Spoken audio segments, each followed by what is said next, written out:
నమస్తే, welcome to NCN news. నేను పుష్ప. బులెటిన్ల ముందుగా హెడ్లైన్స్ చూద్దాం. డిసెంబర్ 30న ఎమ్మెల్సీ గ్రాడ్యుయేట్స్ ఎలక్టోరల్ రోల్స్ తుది జాబితా. జిల్లా కలెక్టర్ పి ప్రశాంతి. తూర్పు పశ్చిమ గోదావరి ఎమ్మెల్సీ పట్టభద్రుల ఓటర్లుగా నవంబర్ 17వ తేదీ నాటికి 63,282 మంది గ్రాడ్యుయేట్స్ ఓటర్లుగా తమ దరఖాస్తు నమోదు చేసుకోవడం జరిగిందని జిల్లా కలెక్టర్ పి ప్రశాంతి అన్నారు. సోమవారం రాజమహేంద్రవరంలోని జిల్లా కలెక్టర్ ఛాంబర్లో కలెక్టర్ పి ప్రశాంతి రాజకీయ పార్టీల ప్రతినిధులతో పట్టభద్రుల ఓటర్ల నమోదు ప్రక్రియపై సమావేశాన్ని నిర్వహించారు. ఈ సందర్భంగా కలెక్టర్ ప్రశాంతి మాట్లాడుతూ మండలాల వారీగా తూర్పు పశ్చిమ గోదావరి ఎమ్మెల్సీ పట్టభద్రుల ఓటర్లుగా తూర్పు గోదావరి జిల్లాకు చెందిన దరఖాస్తులు నవంబర్ 17వ తేదీ నాటికి 63,282 దరఖాస్తులు వచ్చాయని, ఇందులో ఆన్లైన్ ద్వారా 12,883, ఆఫ్లైన్ ద్వారా 31,015 దరఖాస్తులు గ్రాడ్యుయేట్ ఓటర్లు నమోదు చేసుకోవడం జరిగిందన్నారు.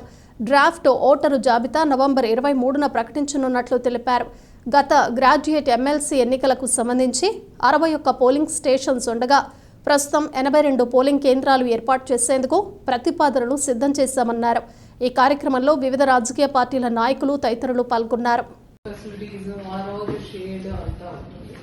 వీళ్ళందరికీ పోలింగ్ పర్సనల్స్ కూడా జనరల్ గా లిమిటెడ్ కాబట్టి చాలా సీనియర్ పోలింగ్ పర్సనల్స్ వస్తారు.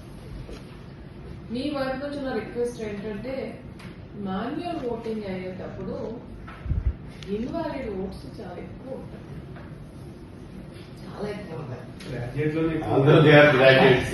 అందరూ గ్రాడ్యుయేట్స్, టీచర్స్.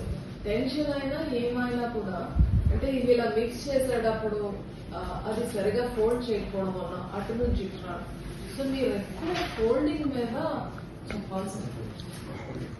సో వాళ్ళు ఇలా ఫోల్డ్ చేయడానికి బదులుగా అడ్డంగా ఫోల్డ్ చేస్తారు. దానివల్ల రెండింటి మీద పడుతుంది, ఇన్వాలిడ్ అయిపోతుంది. సిగ్నేచర్ చేయాల్సిన దగ్గర చేయరు. సో ఒక్కొక్కసారి మనకి తెలిసిపోతుంటాం, మాకు ఓట్లు పడ్డాయి కానీ ఇన్వాలిడ్ అయిపోయాయి. సో మనకి కొంత టైం ఉంది కాబట్టి జనరల్ గా టీచర్స్ కన్నా ఇన్వాలిడిటీ ఎక్కువ అయింది గ్రాడ్యుయేట్స్.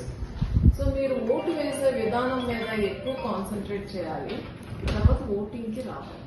మీరు చూస్తే జనరల్ ఎలక్షన్స్ కి, ఎమ్మెల్సీ ఎలక్షన్ కి ఎంత సైలెంట్ గా ఉందో చూస్తారు కదా. యాక్చువల్గా ఇదే పెద్దల సభ. సో కొంత ఓటింగ్ ఇప్పుడు మనం 63,000 అనేటప్పుడు కనీసం మనకి 50,000, 55,000 అనేది టర్న్ అప్ అవ్వాలి, అంతమంది అవ్వాలి. సో చాలా కష్టపడి మీరు ఎన్రోల్ చేశారు. సో లిమిటెడ్ గా ఉంటారు కాబట్టి మండల్ వైజ్ ఉండే ఓటర్స్ అందరినీ కూడా కన్సాలిడేట్ చేసుకొని వచ్చి వాళ్ళ ఓటుని ఎక్సర్సైజ్ చేసినట్టయితే లాస్ట్ 15 days గా మీకు పడిన కష్టానికి ఉంటుంది.